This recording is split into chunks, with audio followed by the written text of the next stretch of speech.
I'm David Cambio, and we are Squawking Dead, a podcast pulverizing episodes of the Walking Dead universe.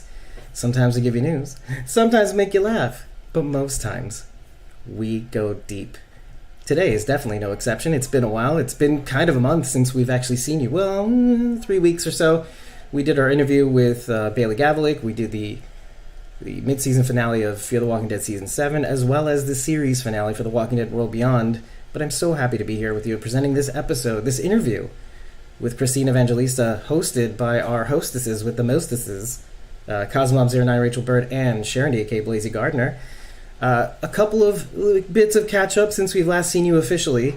We did our Jackbox Games charity live stream to resounding success, and that's because of all of you. We raised roughly around $5,000, and I couldn't be happier with the success. We had a lot of fun, not many technical difficulties, although we could tighten up the games a bit more or not bother with them at all. Some people might want to prefer. But I just wanted to thank all of you, not personally, but thank all of you for tuning in. We had a tremendous amount of views, tremendous amount of happy people that left that live stream, especially Sandy, a.k.a. Smiley, who was on the stream. If you can still catch that stream, it was a 7-hour long stream. Yeah, so thank you. Thank you for making my dreams come true. I said this personally to somebody when it was all over, but I'm saying it to all of you. This is something that I've, as a person, have wanted to do for a very long time. Something like this, something helping somebody directly. But I appreciate it. Listen, I don't want to waste too much of your time, but we will be doing some tremendous things within this week. We will be hosting our Madison Clark Returns live stream. We'll be live for you to give us feedback. Tomorrow night, I think we're going to try doing it at 8 p.m. I'm also releasing a super secret conversation I had with somebody in the TWU journo space. I can't say who just yet. I can, but I won't.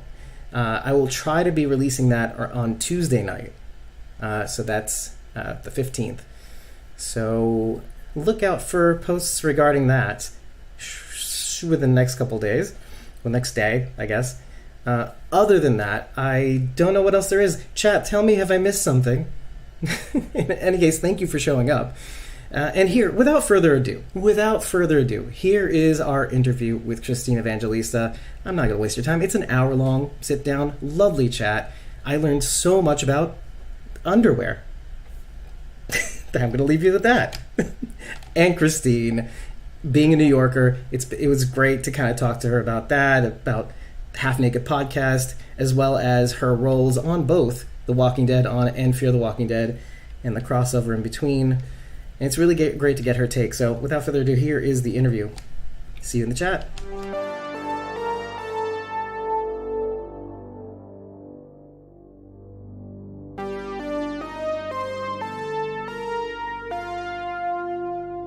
We are Squawking Dead, a podcast pulverizing episodes of the Walking Dead universe. Sometimes we bring you news, sometimes we make you laugh. Most times, we go deep. I'm Cosmom09, Rachel B., and with me, of course, is Sharon D. Blazy Gardner. We are so happy to welcome to Jam Squawk Savage Sherry herself, Christine Evangelista. Thanks so much for being here today, Christine. I'm so excited to be here. Well, I think we should start off with the most obvious question. What kind of underwear are you wearing right now? I'm so glad for this. And I'm so glad I'm wearing one of my favorite pairs. In fact, they were just delivered to me today via Amazon. I'm not even kidding. I moved into this new in the city. I'm finally back in New York City. I've been away for a really long time. And I didn't pack enough underwear. Oh, no. Literally Amazon a bunch of my favorite underwear, which is like this soiree thong from Cosabella, I call it. And I got a couple of packs in yesterday, so I am wearing some new undies, so I feel really good. Yeah. Nice. Congratulations on being back home.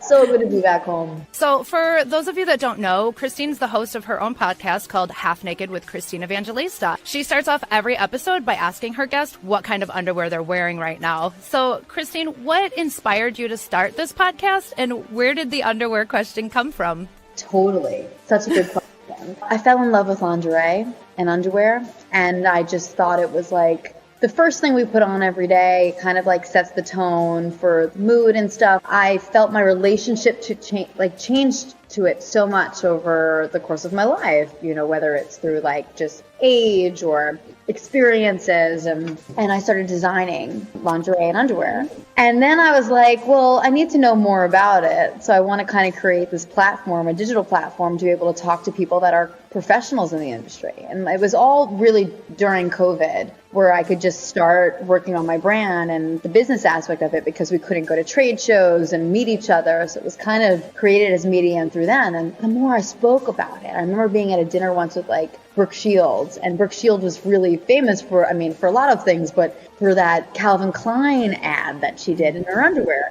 And I remember I was like, so like, what kind of underwear do you wear now? And it caught her really off guard. And then we started talking about it. And I realized in that moment, it's like, we don't talk about these things, but we should. And the more we started talking about them, as I say all the time, it's a gateway to a much more revealing conversation. But people started to like talk about their underwear, and it's so funny because we talk about clothes all the time, but like not about underwear. So I just thought it was a really great way to kind of disarm the conversation and to just point that we're all the same. We all put on our underwear one leg at a time, and no one asks that ever. So if you're vulnerable enough to talk about your undergarments, maybe you will open up and talk about other things, right? Yeah, totally. And it's like a great way to like kick things off with a joke a lot of the time. So I love it. Yeah. Your podcast is not the kind of thing I would normally listen to. I'm more into like history and stuff, but I did start listening to it because of you, and I actually did learn a lot. I mean, I've enjoyed what I have listened to. It's very I have found it much more interesting than I thought I would. So I just want to let you know that you did open up a different vista for me, and I have been listening to it and taking to heart the things that you've been talking about. That's great. Yeah. That makes that's so. I'm really grateful to hear that, because I had no idea what I was doing when I was doing it, and I learned a lot through it also, which I thought was really cool. Yeah. It's just things I never would have thought to seek out on my own, but now that I'm listening to them, it's very interesting, and I am learning a lot. How do you choose the topics and the guests for the podcast? That's a great question. And that's something I was kind of like figuring it out as I went along, because again, didn't know what I was doing. I knew what I wanted to learn. I wanted to learn about the industry, so I reached out to designers that I liked. And then I would look to see who they followed, and I would reach out to people that were interesting through that.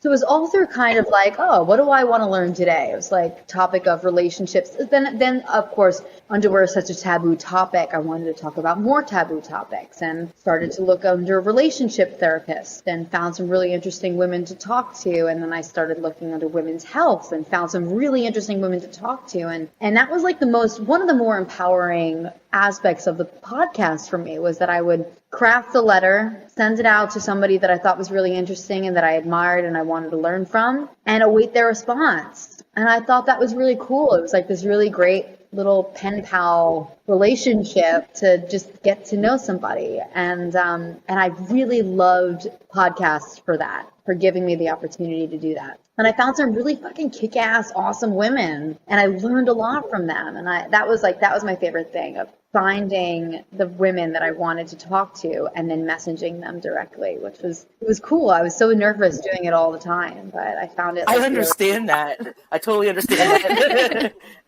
Yeah.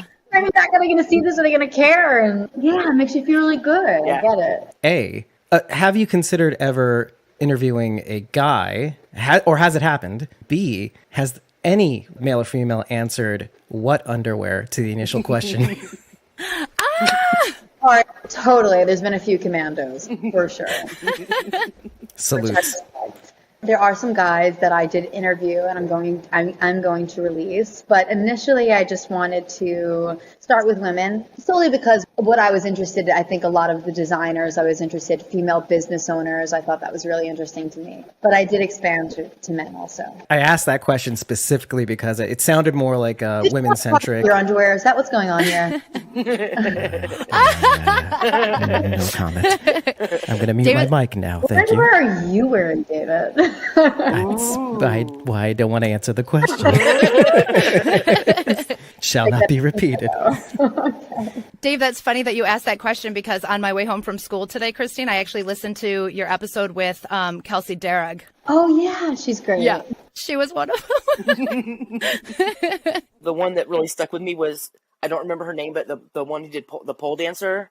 Oh, Sheila Kelly. Oh, Sheila Kelly. That was so interesting to me. Like, that just opened up a whole different way of thinking. Like, it was really good. I think about it often. That's interesting that you say that. There were a few that stuck out to me. You know, I remember interviewing Cindy Eckert, and I was like so blown away by what she's doing and everything that she's creating in the medical space for women. But Sheila Kelly, did you see that documentary on Netflix, Strip Down, Rise Up? Mm-mm. Check that out and message me what you think about it, because that's going to expand your mind even more in terms of like what it is and what that movement does for people. I watched that documentary, and I mean, it's not very difficult to make me cry, but it really made me cry. It just opened my eyes to something that I didn't know much about, and you just have so much empathy and for it, and it's empowering. You kind of want to do it yourself too.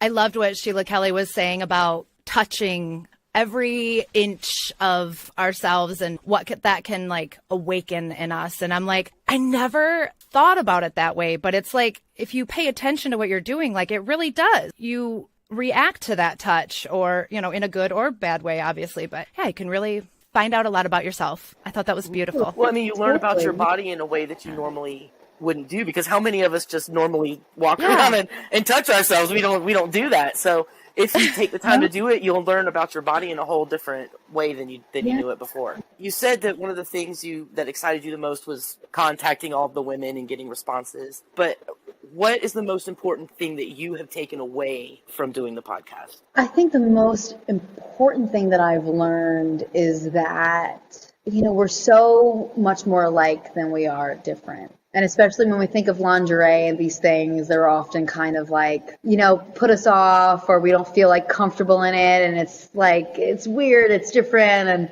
it's so much beyond what we think of when we think of the word lingerie. It's mostly just about how we feel about our bodies. And I think we're all on this journey sort of together to self-discover. And the more that we just kind of have these conversations with each other about it, I just think the more comfortable we could sort of feel and empower each other to feel good in whatever it is, even if it's in nothing, as we said earlier, or even if it's in sweatpants or something really comfortable. And that's been like the greatest thing to learn. And also just how much the industry has evolved was interesting to me too, and how it really started off in this very male-driven way for men and for men's eyes. And when we sort of take control of that narrative as women, and I think that was why it was so important for me to initially start the podcast off with women, just to hear their point of view of something that was so run by the opposite sex for so long. I think that to me was like just really interesting and empowering, and really had me look at history so much.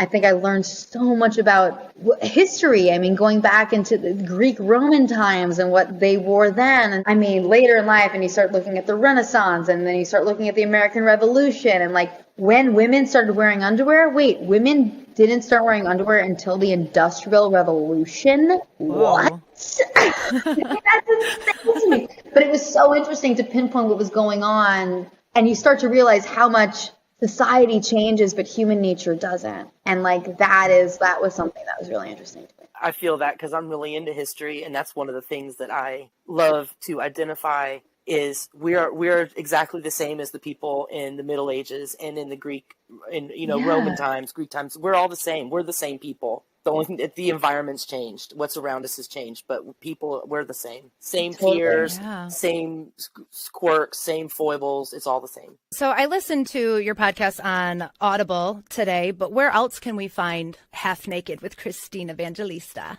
You could find it on Apple Podcasts. You could find it on Spotify, Audible, and anywhere you listen to podcasts.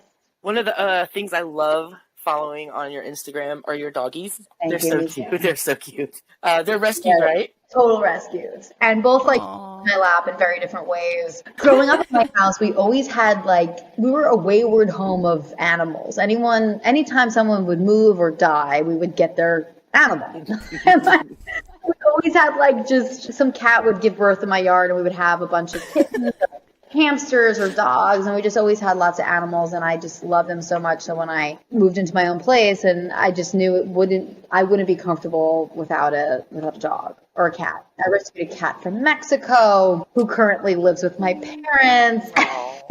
I started working with animal rescue groups in New York, and there was this one organization that my heart is with, because the guy that runs it lives and breathes animals. Every penny that you give to him goes straight to the animals, so much so that I would have to go buy him food or clothing, because if I gave him money, he would only buy stuff for the dog.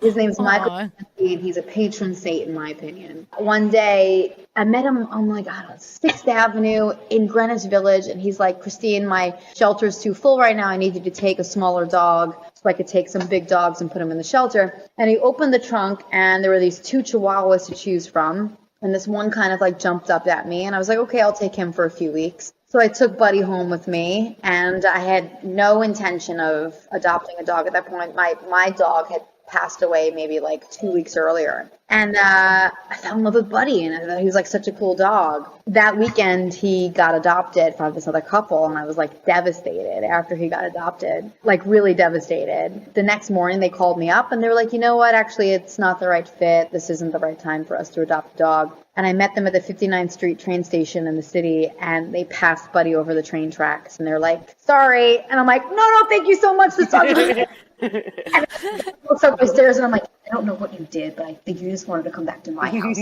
So he's heard me tell this story. He's my best friend. He's totally my soulmate. And anyone that says otherwise is dead to me. So he's the best. He's the best. And Holly, we rescued during the pandemic. I saw her in a sea of dogs, and I was online of 50 people online waiting to rescue dogs. Thankfully, so many people wanted to rescue dogs during the pandemic. And I was like, there's no way we're going to be able to get that dog, but she's probably going to go to the person first in line. And the woman's like, does anybody want this? And I was like, me! And plowed through this, I was dragging poor Buddy by his leash, and I got her. That's the aggressive New Yorker in me, but she's an amazing dog, and the opposite of Buddy. She's so feminine, and she's so sweet and graceful and polite. She only sits with her paws like this. Oh, dainty. But that's adorable. She will cut a bitch. That dog, she's killed chickens, bunnies, gophers, birds. She's a hunter. Spirit. I love that. She's a real pretty protector. Oh yeah. But I love my dogs, and they just make my life so whole. Animals do make everything better. I have 3 lab mixes, and they are all spoiled rotten. Oh my God. And they're all siblings. They're all from the same litter. And each one of them is completely different. They all look alike. All 3 of them look alike, but each one's personality is absolutely completely different. That's the best part, right? They have the way I talk to Holly is very different from how I talk to Buddy, because they respond differently. You can't treat them the same, and that's been the coolest part, is discovering their personality. Do you guys have any animals? I have 3 cats. Ooh. Yeah. And just like Sharon said, they all have very distinct personalities. I have one who is afraid of her own shadow. I have another one who will sit on the first stranger's lap that she sees. And the other one that wants to be your buddy. She's not a lap cat. She wants to sit next to you and be your friend. Cats are interesting. Cat Flocka that I rescued from Mexico. Not easy, bringing a baby cat back from Mexico, but also rescuing a feral animal from the beach was also very challenging. But she's really, really well adapted now, and she's really happy and healthy. She was really sick when I got her. Animals make our lives so whole. Oprah said this thing I heard recently where dog spells backward is God, and she imagines the love of a dog to be that of God, which is just unconditional, consistent. Yeah. And I always thought that that just makes me so because they're just little angels, We don't deserve dogs. No.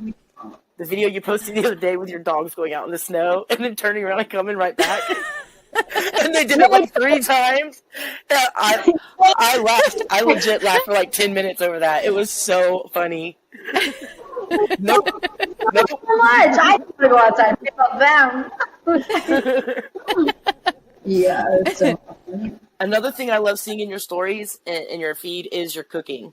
I Thanks. love watching that. So I have a Thanks. fan question. This is from Linda at FanArtLindy. And she wants to know if you have any tips or what you recommend to transition into a healthier diet. That's a great question. And we all have that question every day. Like, what can I do today to feel good about myself? And like, we all have like ebbs and flows with diet, and it's a seasonal change sometimes. But I always think of like, well, what could you stick to consistently? Like, what could you do today that you know you could do for the next 3 days? And even if that's like drinking a little bit more water, drink 8 glasses a day. And if you need to add some lemon in it or some electrolytes or some like healthy, natural flavoring in it, there's some things like I'll post later about things that I like to add to water just to make it less watery. But that's like a little thing you just feel better. And then like you could slowly progress to that. Like maybe I will have a juice today. Well, what kind of juice? You could start with fruit juice, then you could go towards vegetable juice. But it's just like meet your body where you're at. What can you commit to consistently? Don't immediately jump in and thinking like, I'm going to start doing a raw diet. And I've only been having like Arby's and Burger King before, or even before that, like without even fast food, like just having a normal diet of like grains and starch and protein, and then going to a raw diet, like that's really intense. I could never do something like that. It's really hard to just jump into something and not have it sort of like put your body out of whack and, just ruin your, I guess, day mentally because you're not getting the things that you're normally used to getting. So I think it's always like those slow incremental changes that you do every day. Maybe today I won't have any sugar. I won't have any or candy or any chips. Soda, and like slowly cut down into little things that you could do every day that could like consistently build up to something. I do love cooking myself. I find that to be a really easy way to know exactly what I'm putting in my body and what I'm eating. And with TikTok and Instagram, there's like so many great ways to find easy recipes. I've learned everything on the internet. Like I grew up mostly Italian food and raviolis and chicken cutlets every day, which I still love to eat. But all of the stuff I kind of like sort of just taught myself, like just through reading about it and saying like, okay, my stomach hurts today. What can I do to make it feel better? Cooking is always obviously the easiest because you know exactly what you're eating. So something that you have mentioned in your cooking stories before is cooking with bone broth. So what are some of the benefits of using bone broth and how do you use that in your cooking? That's a great question. I love bone broth. I don't know when this phenomenon with bone broth became, but I just remember hearing about it and then going to these juice places that I would go to all the time and they would have fresh made bone broth. And bone broth has so much collagen, which is great for your bones. It's great for your skin. It like sort of keeps you like, just helps the elasticity in your skin. And bone broth also has a lot of electrolytes because of all of the salt in it, but also so much nutrients, which I think really helps with your immune system. Chicken soup, whenever you're not feeling well, have some chicken soup. There are vegetables in it and chickens and noodles, but it's that broth. The broth is like that elixir that really helps your immune system, helps you feel great. And then drinking it on its own it's a great way to actually like also help you absorb water throughout the day, I think, because it's so heavy in electrolytes, because there's salt in it. And it's really tasty. So I'll drink bone broth on its own in the morning sometimes. It's like a great thing of like definitely like a pick me up for lunch. If I'm walking around the city and it's really cold, I love having like a cup of bone broth. And of course in my soup. I love to make soup so much. Oh, yeah. I've seen a lot of delicious looking soups on your feed. Yeah. Oh, yeah. So could you basically swap out bone broth for anything you would use water for? Like, could you boil noodles or? Yes. So great question. I didn't even think about answering that. Sometimes if you want to saute vegetables, instead of using olive oil or coconut oil or any oil, put some broth in. It's an easy way to cut out a lot of calories or fat and just cook something with adding more natural flavor, but it's almost like steaming it, but you're steaming it instead of with just plain water, adding some flavor in it that has the bone broth. And a lot of the time, bone broth naturally has some herbs in it that you could sort of add in if you buy it whole. There's some great bone broth brands, but you could cook veggies in it. You could also cook meat in some bone broth instead of using oil. It's a great substitute for that. What is your all-time favorite meal to cook? Listen, I am an Italian girl from Staten Island. fascinating to me. Like I mean, going back, I love a chicken cutlet. I love cooking sausage and peppers. I love making a ravioli. I love making a fresh Italian sauce. Like that to me is like just the best. But I love doing things for people, teaching them new ways to eat food. Whether it's like I love making a buffet of build your own veggie bowl, and I'll cook different veggies different ways and different sauces and different techniques and over a better price and have people make it the way that they want. Like I love just showing people new experimental ways to cook with food. Those are like kind of my favorite things to do, but I love cooking fish. I love to grill. Like I just really love to cook, and I like to make people happy with food. Today I just reheated some chicken nuggets for myself. Like I don't it's even like I'm cooking a 4-course meal for somebody, but for myself I don't really cook that much. Is there anything you don't like to eat? Is there anything like if it was in a dish, you're like, no, thanks, I'll pass? You know what's so weird? Eggs. Isn't that Eggs? I know. I can't eat eggs, omelets, hard-boiled, anything, scrambled. No, not at all. I love eggs so much. Because they're so healthy, right? What about you guys? Do you guys have anything that you just like will never eat? I don't like cucumbers. Really? I hate cucumbers. I love pickles, but I don't like cucumbers. I will eat more raw vegetables, but I can't think of a single cooked vegetable I would eat. But I'll eat like carrots and cucumber, pickles if you count them. Yeah, it's so funny. Like, I don't know where the hell, since I was a kid, like a child, I just won't eat eggs. I won't. I can't. Oh my God. Have you ever tried to make yourself eat eggs? Like recently? Like every decade or every 5 years or something. Even recently, I was like, should I? No. Like, you're kind of like, right as it's about to, I'm like, oh yeah. Something happened in a past life. I don't know. My reaction is not normal. I would rather eat like an eyeball than egg. Wow. Fun fact, eyeballs, not that bad.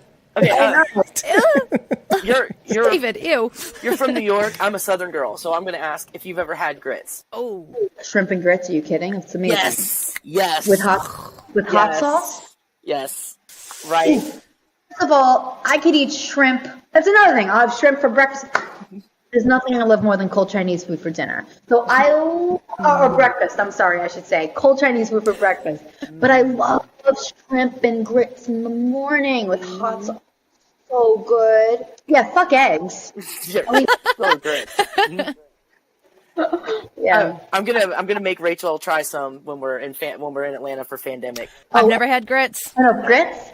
Yeah. Never had them. Oh, really? Oh, that's so good. It's a texture thing. Like I'm terrified of the texture.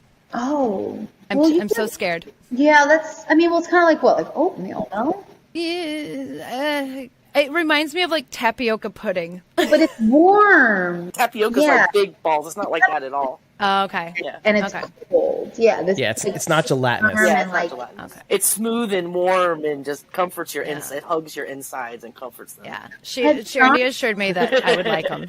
All right. I trust you. my cousin Vinny. Have I seen Oh, it? yeah. Oh, Yeah. yeah. What's Long a grit? time ago, yeah. What's a grit? Yeah. Tom says, he's in the audience, Cynthia Carmona mentioned that she preferred it if guys said, "You're smart," instead of "You're beautiful." How would you like to be complimented? Oh, that's Ooh. great. I like when people tell me I'm funny. I like making people laugh. That makes me feel really good. Because to me, when like you can make somebody laugh, you're smart and funny and interesting. And making people feel good and laugh is like just the best. So I think that for me is like great. Like I love making people laugh, and I like when people dance. That makes me feel really good. Also, who's Cynthia Carmona? I'm sorry if I don't know who that is. She's great. She's an actress. She's on a Netflix series right now. Would you call yourself a ball buster?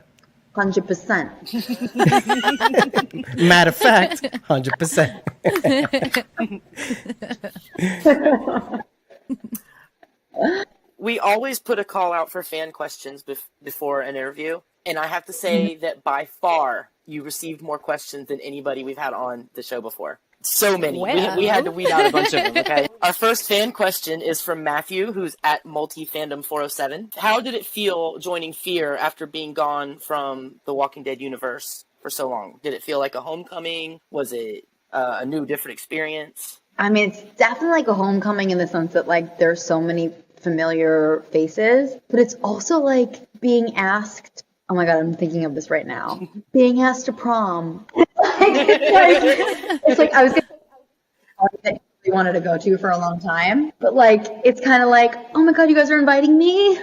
Like that's so exciting. I'm really invited to this party. It's fun. But it was also kind of this great chance to revisit, which by the way does not happen. I researched it and I was trying to find like what other actors have revisited a character years and years after they originated it. It's not frequent. And like having the chance to do that and to tell a story of somebody that was kind of like not really developed. Like, you know, we saw Sherry on The Walking Dead, but we didn't know that much about her. We knew all these things that happened with her sister and then with her husband and Daryl. We didn't know about her. And I thought that was like a really cool way to like get to know this girl and what impacted those decisions that she made and how she's here right now. And I thought that was like, fuck, let's tell this story. So that was really exciting. But I was definitely excited to be invited. Your first appearance on Fear was at the end of 603, Alaska, where you were reunited with Dwight. Did you and Austin see each other at all before you filmed, or was it kind of like, did you kind of wait until you were on set together? We spoke on the phone a bit, and we always like communicated over the years even, you know. But definitely the first time we saw each other was there that day. And it was cool because it was a really unique day where I'm like just sort of propelled into this world and Coleman's directing it. So I'm meeting him for the first time and he's directing this moment that everyone knew about except me. Like, you know. And it was like, that was really cool. It was like a really great introduction because there were so many of us around. That's the best part about this show and the franchise in general. Like being a part of this world where Lenny directed an episode of us this past season. It's like incestual in the best way because people that are there just really love it. I've never been on a show where people hang out more in my life. I mean, you can't even imagine like the actors that'll just come in from The Walking Dead and come visit us at like some party that we're having in Austin for Fear. Oh, wow. Yeah, it's really fucking cool. I love hearing those stories. Once you're a part of this world, like you're just in it. You're just you and your family are family. Yeah. That's right. Yeah.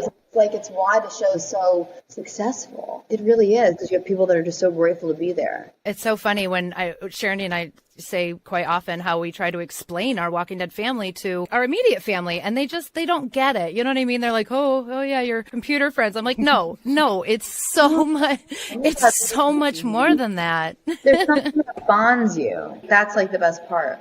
And it is. It really, really is a family. We have put together a group of people that are so funny and so creative and so talented and so non-toxic in our group. And it's like we promote that. Be nice to each other. We're all fans of the same show. Why are we fighting about it? Oh, I know. People hide behind message boards sometimes, but that's whatever, you know. But it's cool. I just really love that this show, it has so much positivity in it.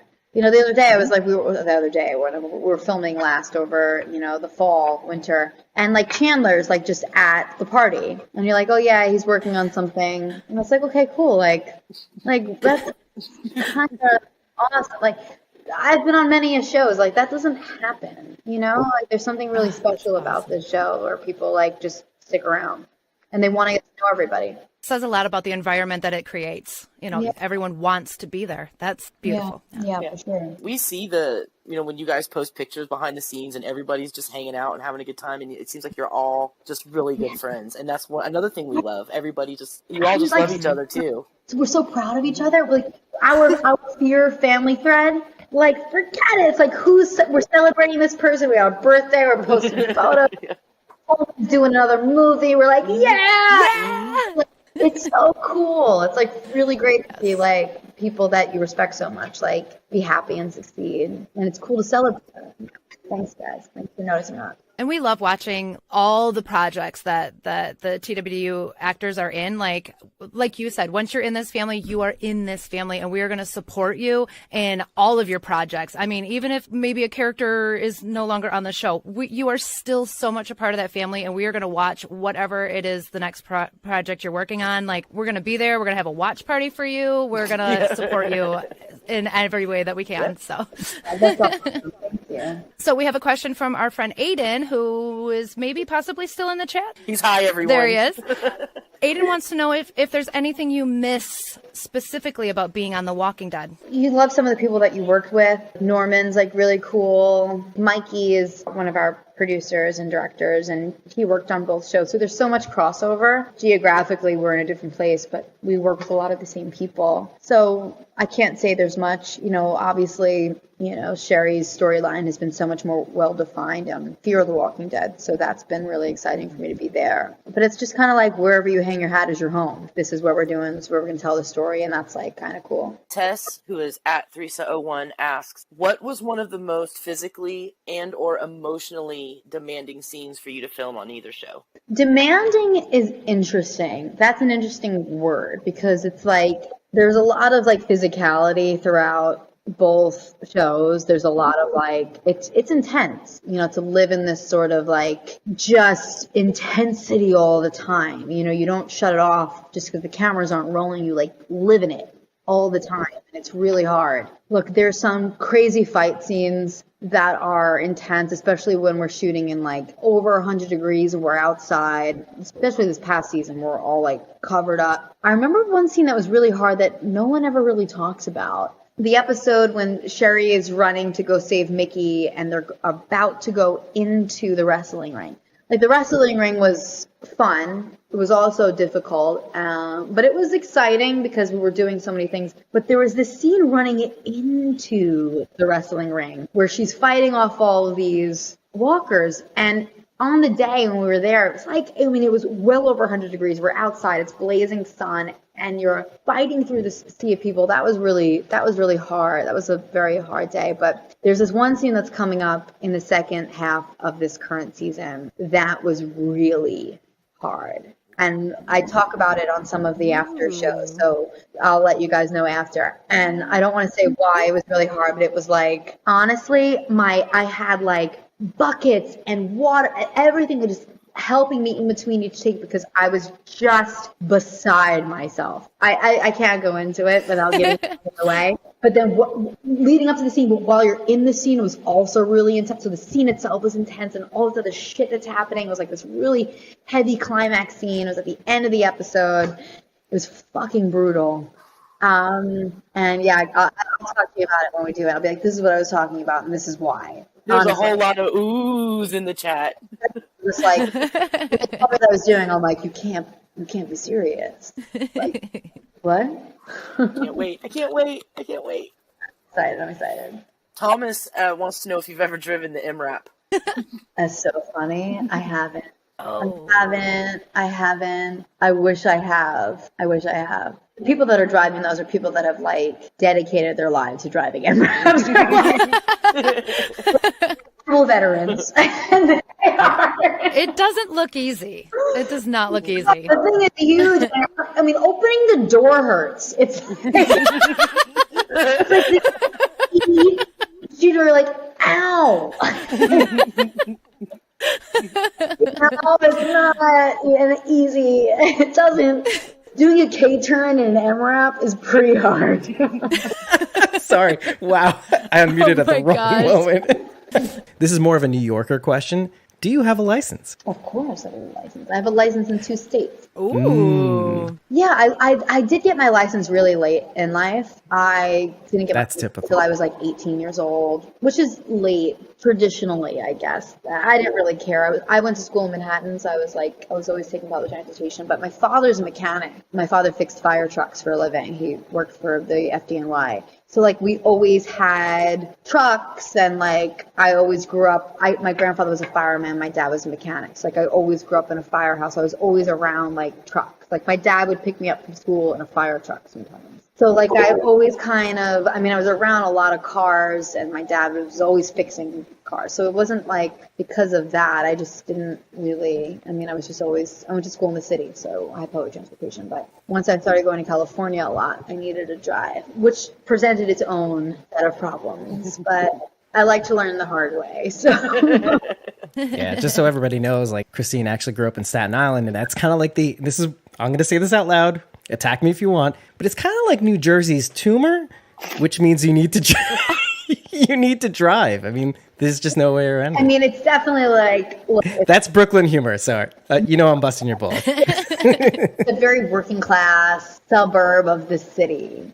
Yeah, I totally get that. You do need to drive, but I didn't. I took the bus on Staten Island a lot, which isn't easy, but yeah, it is. Most people do need to drive. I didn't drive until I had to go to California. So Bella wants to know, what does it take for you to get into the character of Sherry? it's a great question, and it's kind of a crazy process. Both Austin and I think do this. There's like a lot of playlists and music and things that we listen to for the scenes and stuff. There's a lot of writing and just imagining, the situation and the stakes that are in. But there's so many, I think, very relatable aspects about the whole Sherry Dwight storyline of just love and fighting for love and a love lost and being reunited again. So there's so many, I think, relatable things to really draw on, but there's a lot of just intense understandings of the situation and the stakes that they're in and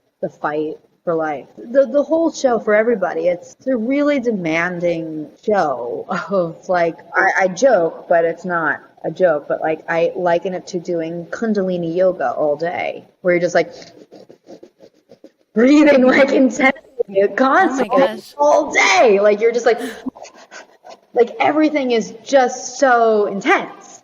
It's how does that affect your breath? How does that affect your physicality? You're running, you're just constantly defense mode. It changes your behavior completely. Changes how you breathe. How do you turn that off? That's the harder part. Yeah. Right. I imagine it's difficult to go from being so intense and you can't just cut it off immediately. So it's a cool down, and then you don't want to cool down too much. What if you have to go right back into it again? So you don't want to shut off the car. Keep it up. It's like being in a vintage car. You can't just shut off that engine right away. It doesn't start up really quickly. You've got to keep that engine hot. It's hard to run hot all day. It takes a lot to cool down. So I'm always curious. We've seen Sherry cry, a few times on the show, and I don't know how someone looks beautiful while they're crying, but you managed to pull it off. I don't know how, but what magic makes the tears come out? I'm a crier. Really? I'm such a crier. I could look at something beautiful and just cry. I think it's just a deep connection to whatever it is that you're feeling, and when you love these people and these characters so much, it's not for no reason. There's something that you really connect to that just evokes so much feeling that could only be expressed this one way. And again, their stakes are really high. It's hard to not feel that way when there's just so much on the line for everybody. I wish there was some sort of thing. It's just really the situation these people are in. A lot of the time it breaks my heart. Tom wants to know, Tom's in the audience, he's asking, do you look forward to attending your first convention? I can't wait. Again, I love the people that watch this show. I really do. I've never witnessed anything like this on any other show and any other franchise, ever. People that don't even watch The Walking Dead know what The Walking Dead is. You see how people react to that. So people that love the show, you get it, you understand it, and it's to be in a room with all those people, that have watched it, that it resonates with them for whatever reason, that's just why you do this. Being on television is difficult a lot of the time. It's amazing, but you kind of lack control as an actor. There's so many things that happen. Shows get canceled, things, whatever. So much shit happens.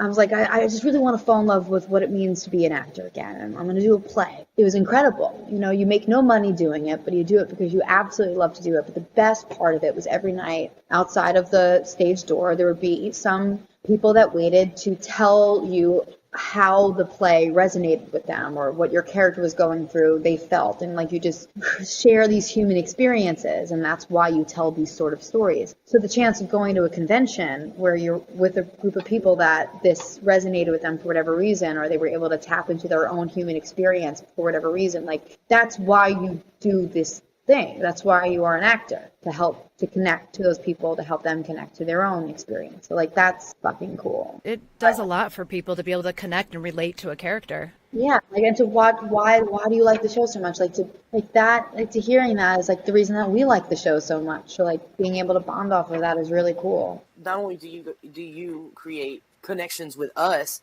you create connections between us. You know, not only do we connect with you as actors, but we connect amongst ourselves and create our own connections. So it's not just one-on-one. It's a network. It's a huge network. Really Yeah. It really is. Have you ever been to a convention, or will this be your first one? This will be my first one. At the end of the episode JD, we see Sherry and Dwight riding off into the sunset away from John's cabin. And I thought I saw a little something. Did you guys almost fall off the horse? That's so funny. No, I don't think so. I made a GIF. So I will say that was challenging in itself because he's the only one riding saddle. I'm riding bareback. So I'm like behind him, not only my bareback, but I'm on the back of the horse. So I'm only relying on him. And when we're going uphill, it's like really kind of hard. I have nowhere to put my feet. I'm just kind of like holding on to him. I have no support at all. So you might have seen it be a little wobbly, which is definitely true. Okay. All right. Well, I knock on wood, I haven't fallen off yet. Yeah. It looked like there was a last minute adjustment. Yeah. I'm A gonna last ask her minute about scooch, that. if you will. Yeah, like a scooch. Yeah. Cameron at The Walking Dead 100 asks, what do you like and dislike about Sherry? I love her stamina and her strength and just determination. And, I do really love her moral compass. No matter what, she's really always trying to do the right thing. I don't like that she really, very similar to me, needs to do things the hard way all the time. She needs to figure things out for herself. Which is admirable, but it often takes a little longer sometimes. And she just sort of needs to kind of go through all of the motions and the feelings in order to get to, the place where she is now. So it's hard to watch somebody go through that when you just want to kind of point them in the right direction. But needing to experience all that stuff is something I totally get, and I'm very happy that we're telling that sort of story, that it's not so linear. There's a lot of going back and forth, getting into your own time and your own process. So that's hard. But I was really happy with the amount of time that they gave her to sort of deal with it, essentially a whole season, which is a lot, so I was really grateful for that. Do you think that Sherry doing things the hard way is a result of maybe feeling like she didn't have a choice necessarily when it came to Negan and the Saviors? Like she was resigned to her circumstance. Yeah, there was a lot of feeling resigned, or I call it being self-sacrificial, even going back to being with the Saviors after, her sister died. It's because she felt like her and Dwight couldn't really make it on their own again. It was just so hard, and going back and doing something in a self-sacrificial way, and didn't realize how bad it was, but even helping Daryl, there's always that sort of I'm going to do this and then I'm going to have to leave because I might be killed, but I'm going to try to do the right thing before I bolt. Even more recently, just always trying to do the right thing to help people. I think that's always something that she will try to do, and she'll always try to protect and take care of people. She's not a selfish person. That seems to be the resonating theme necessarily when it comes to Fear the Walking Dead. It seems like all the actors that were known for kind of helping people are kind of pouring into that show. So It's kind of cool to see that across the board now. It seems like the only way you're going to sort of survive and get support from people is to do something to connect with them. And so I get that. I definitely get that. Christine, the Walking Dead universe fans, we love to speculate on might have been and what if and, possibilities like that. So Linda asks, if Negan had killed Dwight instead of just punishing him, would Sherry still have let Daryl go? I do think she would have helped Daryl because of how Daryl behaved with them. They took his bike, everything, and he helped them, but they were just so in their own head and in survival mode the way that they were. I think she would have definitely been different in a lot of ways after that. but I think she still would have helped Daryl for sure. Would have been a great way to stick it to Negan a little more too. Yeah. Just needle him a little bit. That's a good question. That's an interesting alternate reality. Yeah, we like doing those. Yeah. What if this had happened instead of that? How would things be different? It's a fun game. In that vein, Donnie asks, if Sherry had killed Negan at the sanctuary, what would be different for her? Oh my God. Wow. It's interesting to think if she did, who would turn on her? Would she get killed? Would one of like Negan's followers kill her? Would it just made some sort of revolt internally, or would she then be a leader of the whole pack and people would have been like, oh my God, praise Sherry. Like that could be a thing too. She could be running a whole over here. Yes. Forget it. Totally down with that. Be a utopian community. It would be, I could just imagine the whole other thing. It would be paradise. You know? But that's actually that's a cool thought too, if she was able to do that. Yeah, like, everybody would be wearing the right underwear. That's all I have to say. That's funny. So Vladimir wants to know if there were an apocalypse in real life, if we really had a zombie apocalypse, whose team do you think you would be on? Rick Grimes, Madison Clark, or maybe Morgan? It's so funny. Me, Christina Evangelista, or Sherry? You. I'm interested to know whose team you would like to be on. Look, I love Lenny. Heart of gold. But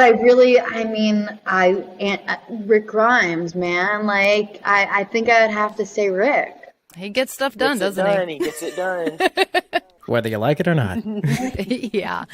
We follow Lenny now, so I think I'd have to say Rick. I think I'd have to say Rick. Yeah, you didn't see any nuclear bombs go off with Rick, did you? So funny, right? We ever, Yeah, and that's true. Yep. I want to know, who would you like to see Sherry have a scene with from any show, not just Fear, but Fear or Walking Dead? I love Carol. I thought about that a lot too. What kind of interaction they would really have. I'd love the chance to have a scene with her. And I'd love, again, to be united with Daryl. I'd like to see that, like, what that conversation would be like. Now, having that closure or the experience that, you know, his point of view from what she did, I think that would be an interesting conversation, because I never got to see that or experience that. So I always wonder what that would be like. Rachel and I talked about it a lot, and we decided Maggie. We want Sherry to have a scene with Maggie, because Maggie and Sherry are very similar when it comes to Negan. Yeah, we had that's really great. I mean, they definitely do. I think, you know, the way Maggie, after Rick put him in prison, and like that whole storyline and how she responded to it, I think would be really similar. They're both very, very tough, strong women. I think that's great too. It would be a fun scene to watch, that's for sure. What is Sherry's last name? Do we have one? Have you thought about it? Have you come up with your own? I'm gonna go with Clark. Oh. Ooh. Some hidden family connections there. Maybe she's like Madison's stepsister. Yeah, maybe. Or, well, no, I guess it'd be sister-in-law, right? I have looked this up, though, like a lot, and sort of like tried to figure out like what, because a lot of people do have last names. Sherry and Dwight are together and happy for now. It's the Walking Dead universe, so we'll see how that goes. What would your perfect ending for Sherry be? We're going to see a lot happen in the back half of the season for her that are extreme in the universe, but also personally, like, to deal with, like, beautiful, wonderful, awesome things that are also really scary and challenging, and what happens to them, how, you know, in this, God, how do I explain this? Like, when everything's sort of falling apart, how she is able to survive. But she's tough, and we know that she's incredibly independent, and was able to do things for herself for so long, and that muscle only gets stronger, I think her willpower only gets stronger. That's what I'll have to say. I think once you do something, you know, you could do it again and do it again. Confidence in yourself. I was not the biggest Sherry fan. I came into the universe very backwards, and I was not the biggest Sherry fan. But I will say that at the end of season 6, you totally flipped my script on that. I am now a huge Sherry fan. So just want to let you know that too. People really in your shoes. I think everyone just loved Dwight so much, you know? I watched Fear first, and then I went back and watched The Walking Dead. Yeah. So I came into it very weird, and I didn't watch it until Dwight had come back to Fear. It was when I went back and watched The Walking Dead. So I have a very weird perception of everything. So it took me a while to warm up to Sherry, but I did. Enjoy the view, asshole. Boom.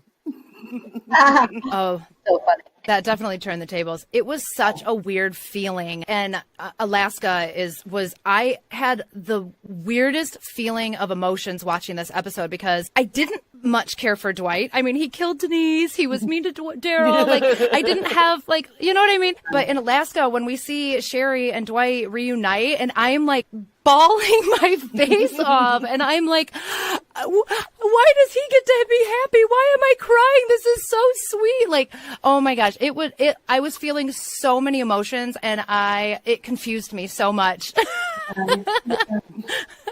Yeah. In like the best way. Yeah. Hey, cool. That's cool. We're going to have some fun. We're going to play a speed round, okay? So just go with your first instinct. Whatever your first instinct is, go with that. Beach or mountain? Beach. Coffee or tea? Coffee.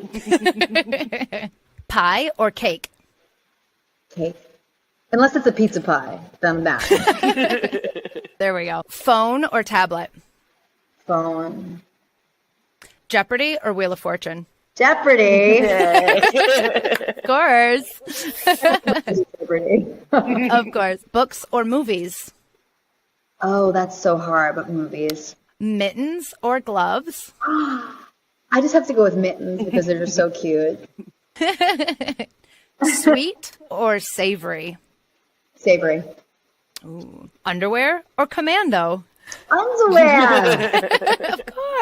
Of course. I feel so dazed and confused if I don't wear underwear. I'm like, oh no, something's terribly wrong. Shoes or barefoot?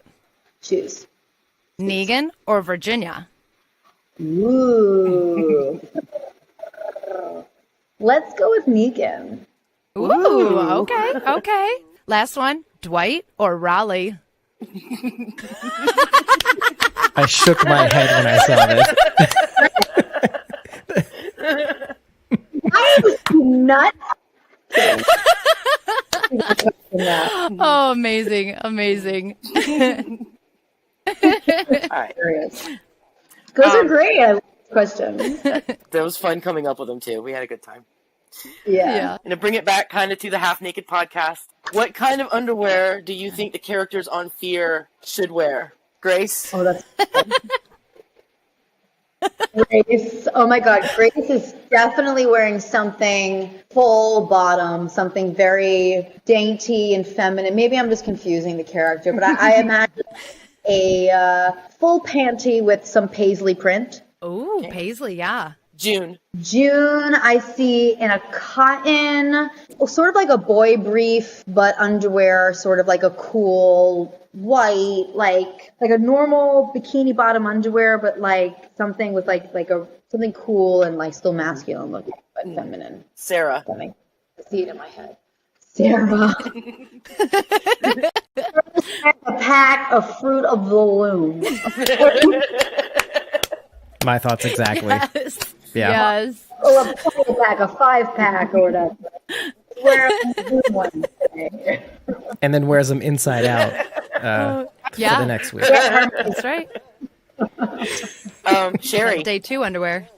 Sherry. I would say that Sherry is, the reality is, I mean, these bitches are wearing whatever they could find. But I think I could see Sherry in like a nice thong, dare I say. But like a functional one, not too, like a thick one. Still give some movement so she could run and do the things that she used to do. Yeah, You know, yeah. Why are you whining? Oh my God, someone wants to say hi. Oh, yay. Oh, hi, Hello, BB. Oh, hey. Oh, Hey, puppy. puppy face. Oh, so scary. Oh, so no. scary. He's vicious. He's so scary. And I didn't even say anything. It's so funny. I remember the first day I was on set in the makeup trailer. This is pre-COVID, and I was like so nervous to like see everyone. It was literally my first day on Fear, and I'm of course the loser or the cool one. I think the cool one, but everyone's like, who's the girl with the dog? I remember I was putting makeup down, and Buddy's on my lap as always, and Lenny comes in and he goes, "Oh hey, Christine." He goes, "Hey," and then Buddy like. Buddy, you just got us fired. Oh my gosh. Thank you so much, Christine, for sitting down with us. Thanks for giving us your time. Yeah, this was awesome. It really means so much to us. Yeah, it means a lot to me. Thank I had a really good time. This was awesome. Thank you. Awesome. Thank you for coming and sitting with us. We appreciate it so much. And we really do. Yeah, hit me back for the second half of the season. So Definitely. We definitely absolutely. will. Definitely will. Absolutely. Bye, buddy. Yeah. Say bye, buddy. Make sure you watch out for Fear the Walking Dead's second half of season 7. Comes back April 17th or the 10th if you have AMC Plus. Check out Christine Evangelista as Sherry. Make sure you're also following her on all of her socials. Half Naked Podcast on Facebook, at Half Naked Podcast, and at Christina Evangelista on Instagram, at Half Naked Pod, and at C Evangelista on Twitter. Make sure you type that in right. At C Evangelista on Twitter. Definitely check out her podcast. You can find it anywhere you find your podcast. So go find it. Go listen to it. Feel great about yourself, because you will after you listen to it. I can't wait to hear what you guys think about the second half of the season. I think it's out in a month or something like that, or a month or two, 2 months maybe. 2 months. Yeah, I guess it's much longer than I thought. It feels like forever for us too. So 84 years. So thank you guys again so much, and thank have a you, great Christine. night. Thank you so much. Thank you so Cheers, much. cheers. Thank you very, very much.